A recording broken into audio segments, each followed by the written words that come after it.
Para kanca DSK diantos pangrojongna kanggo nanjurna channel Radio DSK FM Official. Hatur nuhun.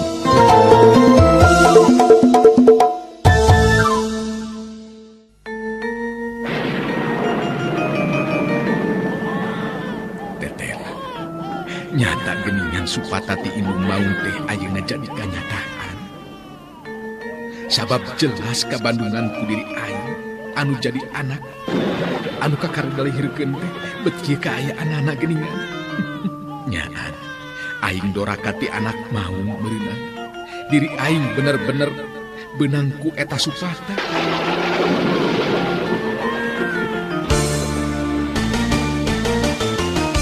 RMG Radio Network gawe bareng jeung DSK 103,2 FM, DSP 1188 AM Stereo, DSS 102,1 FM, Gita 85,4 FM, midangkeun serial dongeng Sunda Si Belang. Anak king jimat awakin nu jadi tilam ka eling Bapa henteu boleh ngapi ngajari beranjeng peuting Si Belang. Naskah hiasana Yat R. Garapan Mang Boni. Teknik jeung montase Laga Jaya. Hiasan musik jeung tata sora Rendika MG. Produser Dewi Miranti. Produksi RMG Record. wayahna hidup sing sabar tumarima kana kadang takdir teu beunang dipungkir kadar teu beunang disinglang. Para kanca sadaya nyanggakeun Si Belang. Duta Suara Karawang 2.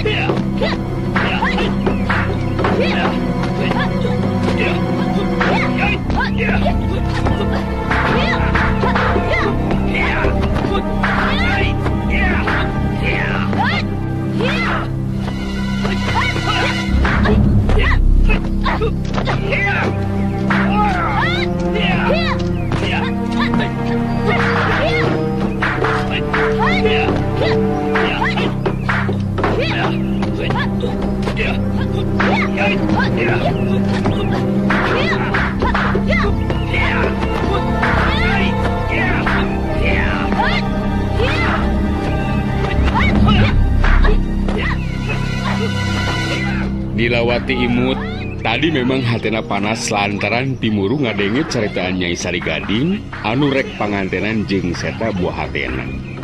Kadenge Nilawati nyarita deui.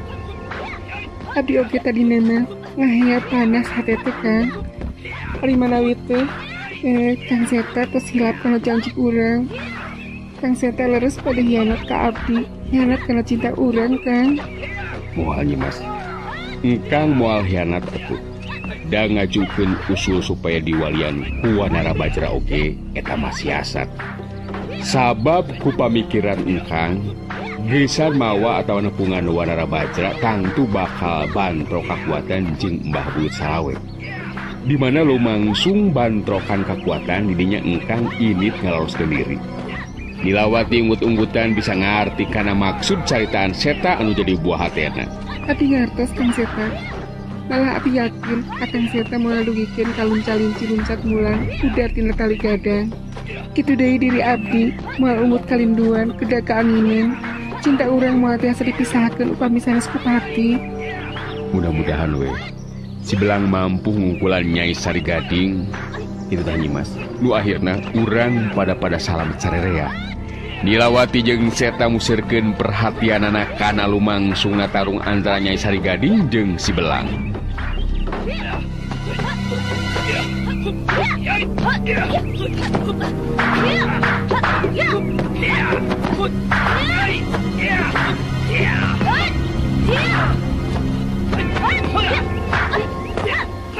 Nyai Sari Gading naker tanaga jeung pangartina tapi kacepetan gerakanana tetelah henteu bisa sapinuhna. Sabab kaganggu ku samberan hawa tiis tina sapasang leungeun si belang anu ngagunakeun ilmu tapak banyu beku.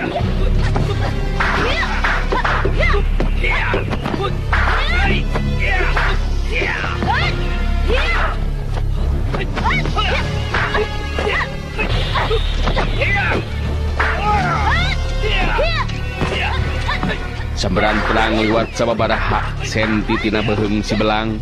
Si belang metakeun leungeun nonjok dada lawan. Tonjokan si belang ditakis ku leungeun Nyai Sari Gading bantrok kakuatan tanaga lapisan geus henteu bisa dihalangan deui. Bangkeung. Dalik deung. Nyai Sari Gading anu harita ngadalik deuk ka tukang. Bari muringis nyengir lantaran nahan ka nyeri.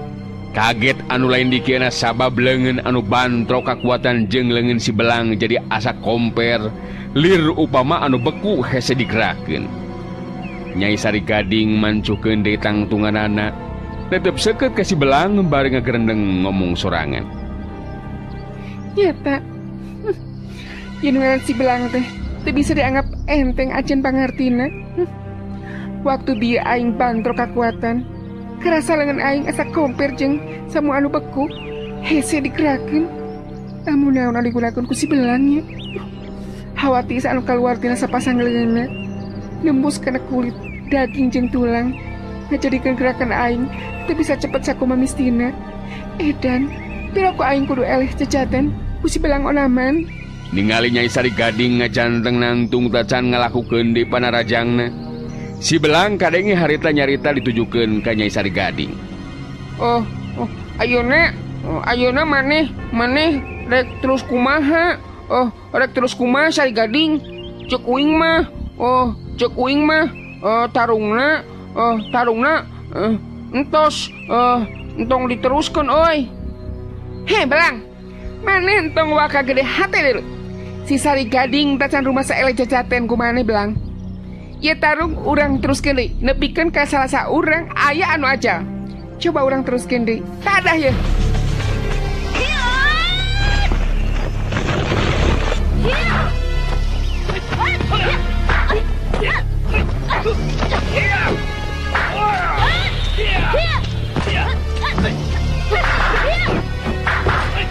Pedang dina leungeun Nyai Sari Gading meta deui mangsa dirina ngalakukeun panarajangna kanu jadi lawan. Tapi si belang memang geus waspada ti anggalna. Gancang harita ngagerakeun awak jeung sapasang leungeunna. Sapasang sukuna oge lir upama anu henteu napak kana lemah saking ku hampangna. Badan si belang semunu ngalayang mangsa ngimbangan daya panarajang lawan.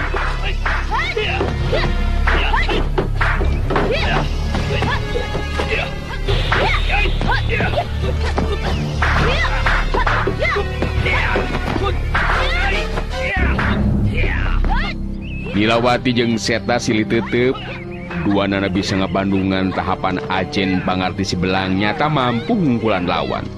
Hiji bukti waktu tadi bantrok kakuatan Nyai Sari Gading anu mundur ka tukang. Nilawati kadenge harita nyarita deui. Abdi kudu keyakinan Kang Seta si belang tos hasil ngayakinkeun elmu na Ki Buyut Sarengseng teh nyata pamana Bah Jagur sakumaha anu dicaritakeun ku abdi. Seta kerung netep antep ka Nilawati terus dalisan. Nah, dumasar kana naon gitu. Salira nyimas pangna gaduh kepastian gitu. Lagi, abdi ningali tata gerak anu dilakukan ku si belang.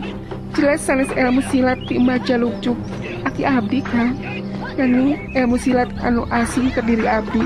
Kutang terus naoge ilmu anu Ki Buyut Sarengseng. Itu ari dugaan abdi mah. Oh, jadi kitu dugaan nyimas mah.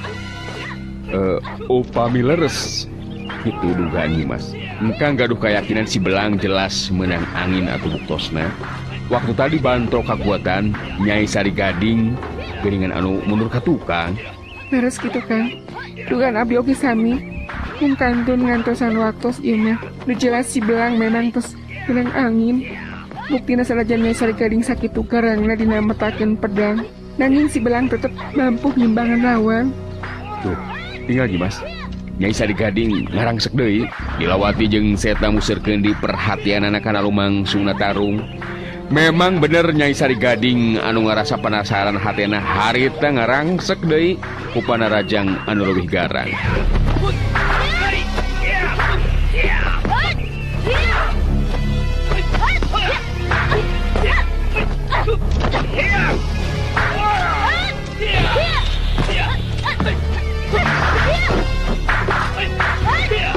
Si Belang ngagunakeun ilmu tapak banyu beku digabungkeun jeung ilmu macan kahyangan memang jadi matak ngabingungkeun lawan. Sabab lain baik kacepatan gerakan si Belang anu susah diimbangan ku dirina. Tapi semberan hawa tiis nu kaluar tina sapasang leungeun si Belang bener-bener mangrupa gangguan kana tata gerakna Nyai Sari Gading.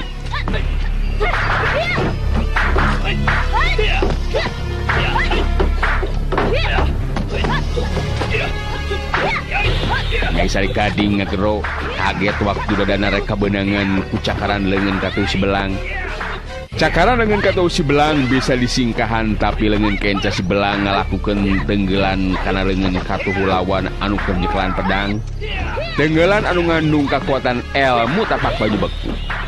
Geus henteu bisa ditawar deui pedang anu aya dina ceklan leungeun katuhuna Nyai Sari Gading harita ngaceleng leupas tina ceklanana. Dibarengan ku sorang agerona Nyai Sari Gading anu ngarasa kaget jeung karasa nyeri.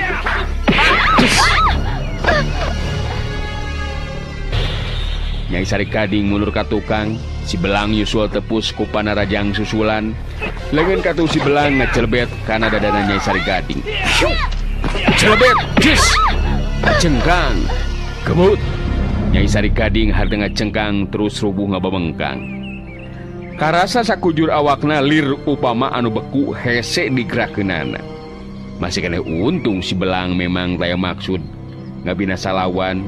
Dina ngagunakeun kakuatan ilmu tapak banyu beku henteu matak lebihkeun ka ngabinasakeun anu jadi lawan. Si Belang ngajanteng nangtung merhatikeun kaayaan Nyai Sari Gading anu harita nyobaan rek ngoneal hudang. Andika, memang hebat Belang. Nyai Sari Gading netep ka si Belang. Tetepan anu ngandung kakaget manehna meh henteu percaya kana kanyataan anu keur karanapan ku dirina di mana manehna bisa rubuh ku si Belang. Budak kamari sore anu tacan lila tandang makalangan di dunia kajawaraan. Seta jeung Nilawati harita daratang nyampeurkeun ka lebah si Belang anu keur merhatikeun kaayaan Nyai Sari Gading. Kadenge harita si Belang nyarita ditujukeun ka Nyai Sari Gading. Wing teu boga maksud rek binasa, ka maneh Nyai Sari Gading. Sabab Wing boga amanat. Boga amanat di dulur Nyai. Nyaeta Wanara Bajra teh cukuing oge eta nu rek ditepikeun teh. Nyai Sari Gading ngabagikeun paneteupna ka si Belang. Terus ka Nilawati jeung ka Seta. Kadenge harita nyarita deui. Duta Suara Karawang. Ente kudu nyabit deui ngeunaan Wanara Bajra. Kancang kuring paehan. Awah gunana kuring hirup. Kuring geus janji, geus sumpah upama aya nu mampu ngarubukeun kuring. Dina harti ele jajaten, kuring leuwih hade ajal pati. Gawat Belang, kuring gada paehan. Seta kadeng harita nyarita ditujukeun ka Nyai Sari Gading. Nyai Sari Gading, di antara Akang jeung Nilawati oge, ieu si Belang lain jalma-jalma anu bisa ngabinasa jalma anu geus tanpa daya. Jadi teu bisa upama ayeuna menta dibinasa ku Akang atawa anu sejenna. Malah cek Akang mah Nyai Sari Gading mending keneh sadar dina laku lampah anu salila ieu salah jeung sasar. Leuwih hade ayeuna mah urang ngantepkeun tali kaduluran di antara urang sarerea. Nilawati oge kadenge harita milomairan caritaan. Bener Nyai Sari Gading. Kuring miharap diantara orang ulah neruskeun lumakuna. Ya kaayaan. Dina harti manjangkeun urusan dina hal anu sifatna mangrupa kagorengan. Seperti anu geus dijelaskeun tadi secara pribadi. Kuring kahutangan budi ku Wanara-Bajra dulur anjeun. Nilawati bet jadi wati ningali kayaan Nyai Sari Gading geus saperti kitu mah. Kadenge Nyai Sari Gading nyarita deui ditujukeun ka si Belang. Belang, lantaran anjeun anu geus mirebukeun kuring. Ayeuna leuwih hade kancang kuring paehan. Kaseueuh hartina kuring hirup. Kaseueuh hartina gawat Belang, paehan kuring. Si Belang gideg uguh memang teu boga maksud hayang binasa ka Nyai Sari Gading anu sok komo ayeuna nyahueun Nyai Sari Gading teh lanceukna Wanara-Bajra anu dina napas panungtungan kungsi amanat ka si Belang ngeunaan Nyai Sari Gading. Uing maksud binasa. Maksud binasa maksud uing teh ka Nyai Sari Gading. Sabab memeh Wanara-Bajra aja kungsi amanat ka uing. Katingali parobahan banget Nyai Sari Gading ngadenge caritaan si Belang anu nyebutkeun yen Wanara-Bajra geus ajal. Wanara-Bajra ajal? Saha nu geus binasa ka Wanara-Bajra Belang? Wanara-Bajra? Ya ce, saha jalmana anu geus binasa ka adik kula Belang? Coba sebutkeun. Si Belang akhirnya dijelaskeun boh ngeunaan kayaan Wanara-Bajra anu binasa ku Mbah Buyut Salawe dina kakuatan elmu si Mabirawa. Kitu deui ngeunaan kayaan Mbah Buyut Salawe anu akhirna ajal ku leungeunna si Belang ku kakuatan elmu tapak banyu beku.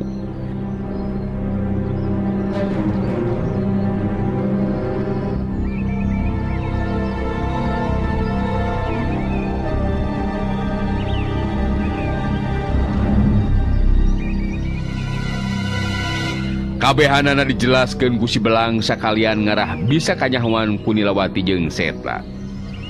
Tangtu be keur Seta jeung Nilawati mah bungah anu aya sabab si Belang tetela geus hasil ngalaksanakeun pancen dina numpes jalma saperti Mbah Buyut Salawe. Kadenge harita si Belang mungkas guaranana. Jadi uing teh karunya ka Nyai Sari Gading. Da kitu amanatna Wanara-Bajra ka uing teh Nyai. Katingali ku sararea tina sela-sela bibir panon Nyai Sari Gading aya anu ngembeng mangrupa cipanon hiji awewe anu salila ieu memang geus nyieun lampah anu pinuh ku dosa. Malah kayaan anu jadi adi oge geus henteu dipalire deui. Sedengkeun lamun ngabandungan kana guaran caritaan ti si Belang, Wanara-Bajra sanajan dina kakuatan anu panungtungan tetela masih keneh sempet negrakeun rasa kanyaah jeung kamelangna kanu jadi lanceuk nyaeta Nyai Sari Gading. Bet jadi kageuing pikir kahudang rasa kasadaran Nyai Sari Gading harita teu meuwuh rasa kaduhung anu ngacentul dina jajantung lir upama sagede gunung. Nyai Sari Gading neuteup ka si Belang teu lila kadenge nyarita deui jelas ayeuna mah sorana dumareuda gambaran tina kaayaan hate anu sedih nalangsa sabab teu nyangka ku nasib anu jadi adina. Belang, lamun memang teu sanggup ngabinasakeun diri kuring, leuwih hade ayeuna mah pulihkeun atuh kaayaan kuring ayeuna. Kuring bakal ini pikeun ngarubah nasib jeung kalakuan luyu jeung harapan adik kula nyaeta Wanara-Bajra. Si Belang ungeuk manehna memang mending keneh milih mulihkeun kaayaan Nyai Sari Gading anu keuna ku kakuatan elmu tapak banyu beku jeung tibatan kudu ngabinasakeun Nyai Sari Gading. Harita kaayaan Nyai Sari Gading dipulihkeun ku si Belang. Geus kitu mah Nyai Sari Gading ngabagikeun paneuteup ka sakur nu aya di dinya teu lila terus nyarita deui. Di antara urang memang geus eueuh pasoalan ngan kuring rek menta idin pikeun ninggalkeun ieu patempatan. Mudah-mudahan dina hiji waktu urang bisa tepung deui. Geus henteu nungguan jawaban sigana teh Nyai Sari Gading terus ngalengkah ninggalkeun eta tempat. Nyelang nyokot heula pedang anu ngegoler dina luhur taneuh. Sajroning bari jeung kitu teh Nyai Sari Gading kadenge sasambat ceurik kanyerian. Nu disambat aya deui kajabat ti Wanara Bajra anu jadi adina nu ayeuna ngan ukur tinggal ngaranna. Wanara Bajra, adi ece, hampura ece, anjeun nepikeun hentena.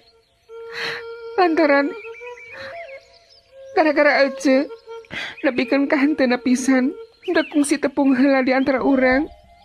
Ya lantaran memang kasalahan jeung dosa ece. Bajra, daguan ece Bajra. Ece oge mending kali nyusul. Geus loba teuing dosa jeung kasalahan anu jieun ku ece. Dina mangsa lumampah dina kahirupan. Bajra, daguan ieu ece Bajra. Si Belang jeung Seta katut nilawati ka karaoge rek arinit ninggalkeun eta patempatan. Kadenge harita sora ceritna Nyai Sari Gading. Waktu direret ka tempat Nyai Sari Gading, katingali Nyai Sari Gading rubuh mandi getih. Pedangna nembus dadana. Nyai Sari Gading tetela geus ngalakukeun tindakan nekat demahan pasti ku sorangan lantaran hirupna anu geus eueuh harepan. Lian ti eta lantaran ngarasa geus gede teuing nyieun dosa jeung kasalahan ka sasama manusia. Kaget lain dikieuna Seta, nilawati jeung si Belang. Meh dina waktu anu bareng tiluanana gancang laluncatan, muru kalebah Nyai Sari Gading anu geus ngabebengkang mani getih. Seta, nilawati jeung si Belang terus darku luhur taneuh gigireun Nyai Sari Gading. Dina sesa-sesa kakuatanana bari jeung Rembai Cipanon, harita Nyai Sari Gading nyarita pegat-pegat. Kula memang keseloba teuing dosa. Adi sorangan Wanara Bajra nepikeun ka jadi kitu. Lantaran diracun ku kula. Tah deui nu bisa ngahukumanana kajaba diri kula sorangan. Hampura kasararea Bajra ece bakal nyusul.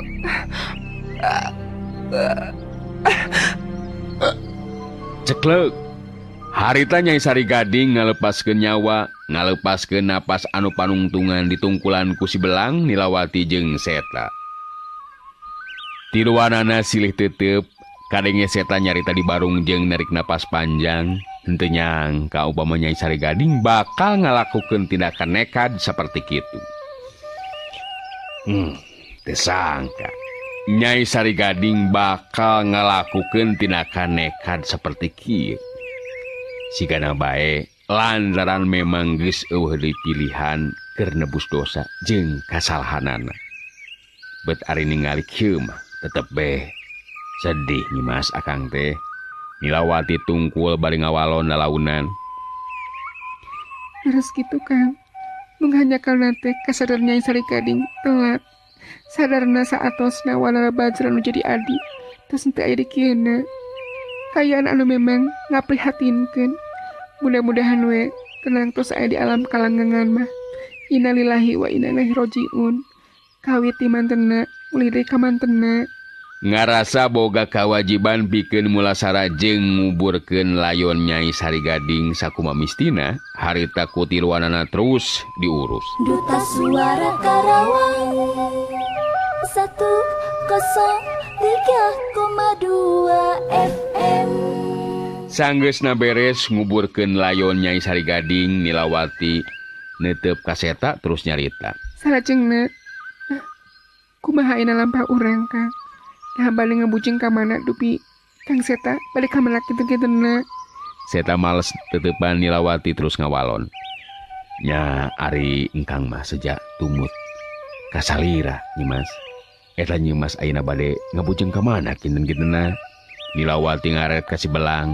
Anu direret kadenge harita nyarita. Sakumaha nu kungsi diobrolkeun teh aca. Oke Kang Seta. kudu bareng yang uing madep datang ke Mbah Jalugjug. Cenah aya rahasia anu bakal ditepikeun terus kudu kasaksi ku Kang Seta. Nilawati netep deui ka Seta terus kedalisan. Tak kitu geuningan Kang Seta. Jadi ayeuna mah ngabujeng kapuna akibet. Muhun ka Mbah Jalugjug. Margi sakumaha anu dilisankeun neme ku Ayi Belang. Aya rahasia penting anu oge kedah kauningan ku Sirar Kang Seta. Seta katingali ngahuleng bangun anu kaget. Kadenge harita Seta nyarita deui. Nah aya rahasia naon anu seja didogikeun ku Mbah Jalugjug. Kang rada kaget oge ye engkang nguping kitu mah Nyimas. Nyari sanggem abdi mah kebes jelas nama datang tosna ku Mbah Jalugjug. Muhun kupun aki oge bakal dijelaskeun panginten. Margi terus terang abdi oge teu paos Kang. Eta Kai Belang Mbah Jalugjug kantos ngajelaskeun. Nilawati ngareret kasih Belang. Anu deret gideg bari ngajawab. Ku uing ditanyakeun oge Mbah Jalugjug teu ngabejaan ce. Ngan cenah engke oge dirusiahkeun. Amun uing datang deui jeung Kang Seta. Terus urusan jeung si But Salawe beres. Seta unggek sanajadina hate mah masih keneh dipinuhan ku rasa tanda tanya anu gede. Aya rahasia naon sabenerna anu bakal dicaritakeun ku Mbah Jalugjug ka dirina. Nya sae atuh pami kitu mah. Urang ngabujeng muhun nepangan ka Mbah Jalugjug be atuh ayeuna mah sasarengan. Geus kitu mah atuh tiluanana terus pada lumampah gesan datang ka tempat padumukanana Mbah Jalugjug guruna si Belang. Taya kajadian naon-naon salila lumampah nuju ka tempatna Mbah Jalugjug. Waktu tepi ka tempat anu dituju kadatanganana dibagyakeun ku Mbah Jalugjug. Ngariung opatan sanggeusna silih bagyakeun sakumaha mistina Mbah Jalugjug nu leuwih ti heula tumanya ka si Belang anu jadi muridna. Aki rek minta heula katerangan kanu jadi murid. Kumaha sia gawe urang teh Jang? Coba ku hidup jelaskeun ka Aki. Ku ayana doa ti Aki. Uing tetela bisa ngelehkeun si But Salawe Ki. Syukur lamun kitu mah.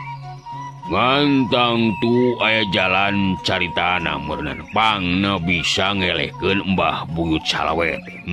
Coba bejakeun ka Aki Jang. Ku si Belang atuh terus dijelaskeun ngeunaan pangalaman nu karanapan ku dirina. Nyaeta guru elmu kaki buyut sarengseng ngayakinkeun elmu tapak banyu beku anu tetela memang bisa dipake ngungkulan kakuatan jeung elmuna Mbah Buyut Salawe. Kabehanana ditetek tayanu kaliwat ku si Belang. Mbah Jalugjug kitu deui Seta jeung Nilawati ngabandungan guaran si Belang dari anak keran. Tadilah si Belang terus mungkas guaranana. Tak itu Ki. Itu pengalaman jeung kejadian anu karanapan ku uing. Mbah Jalugjug nyerengeh seuri nanakeun hate anu suka jeung sugema sabab nu jadi muridna geus hasil ngalaksanakeun pancena. Syukur bagja tinemenan Belang.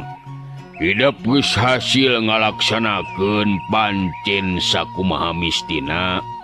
Pancen nu kawilang penting dina merangan kajahatan jeung kadoliman.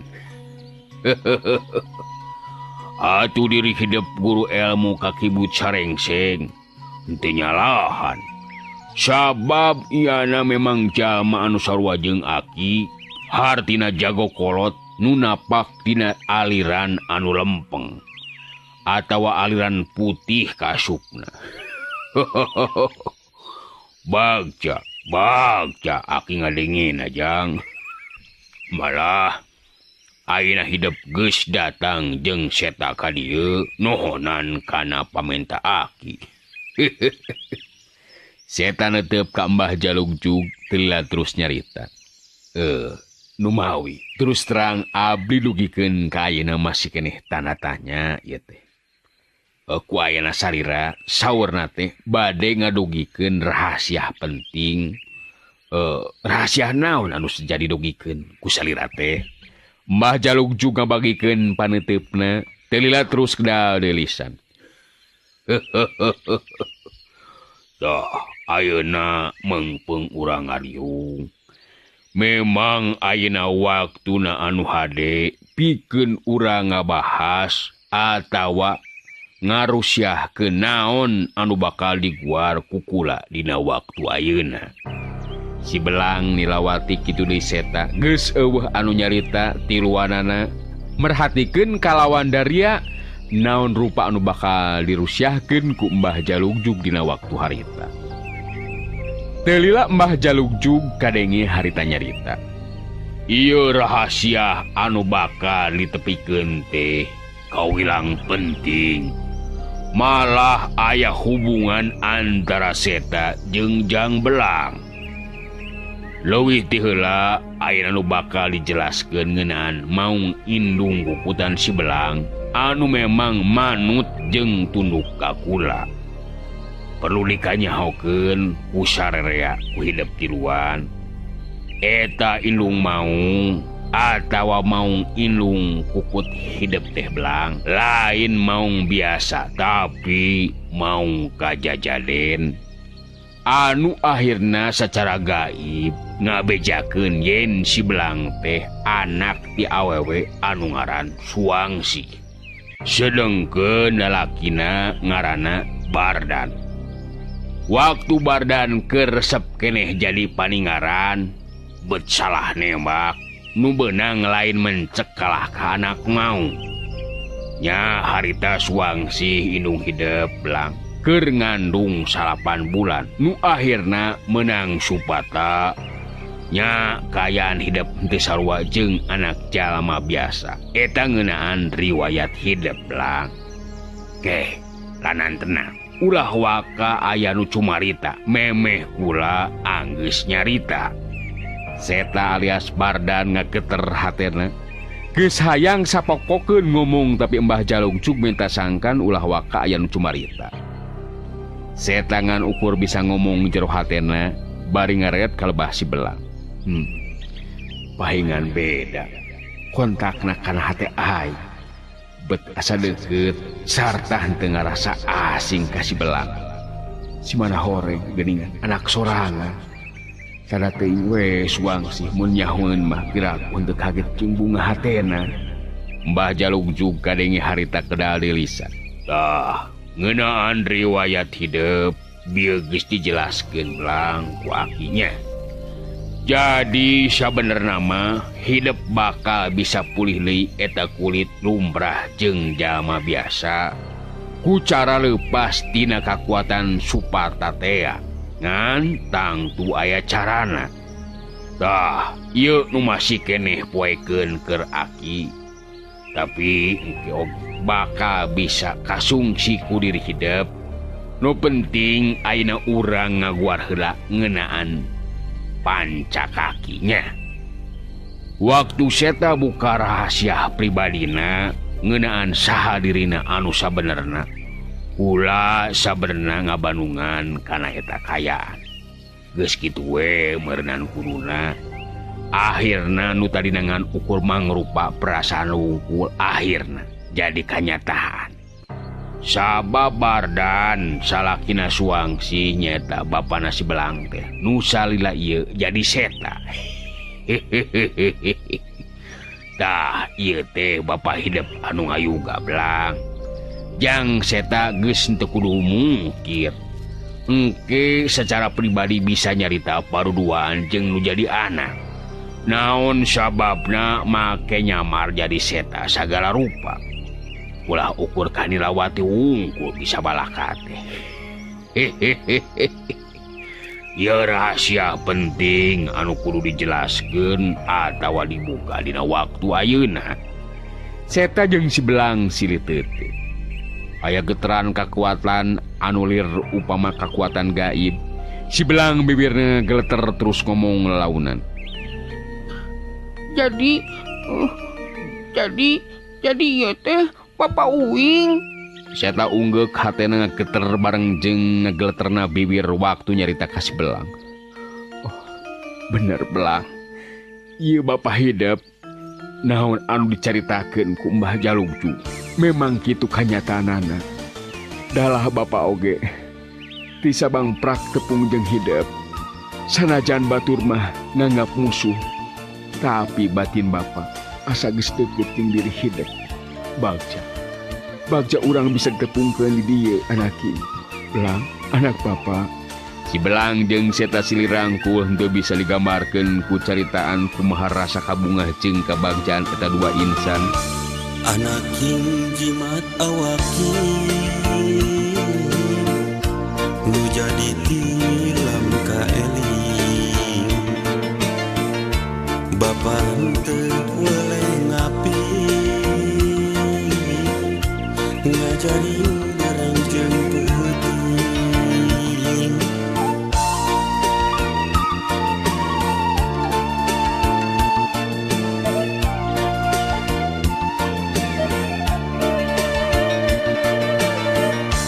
Wayahna hidup sing sabar tumarima kana kadang.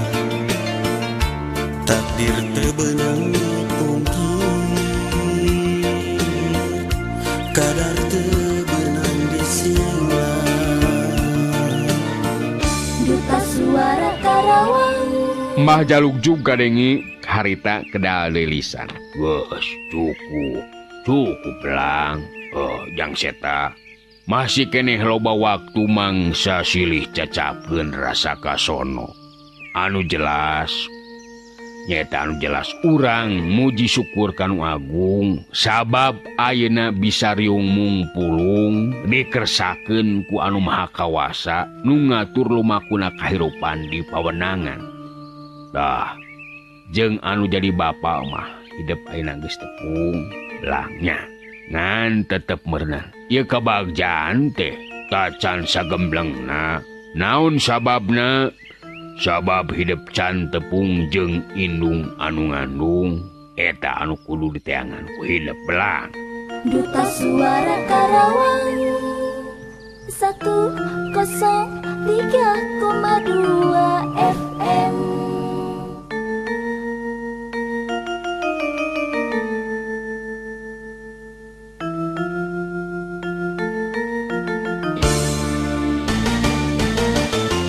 RMG Radio Network gawe bareng jeung DSK 103,2 FM, DSP 1188 AM Stereo, DSS 102,1 FM, Gita 85,4 FM, Rengse midangkeun serial dongeng Sunda Si Belang.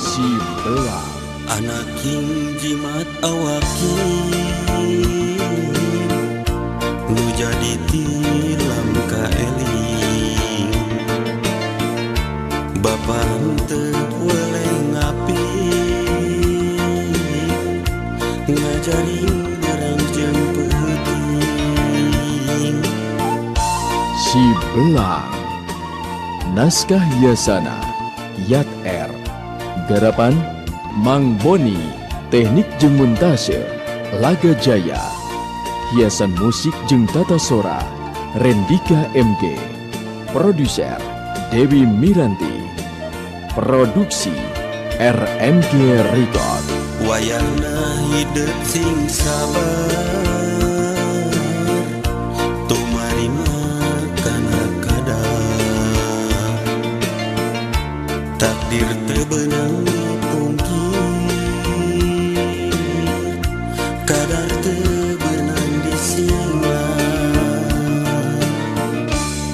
Para kanca sadaya wilujeng kantun.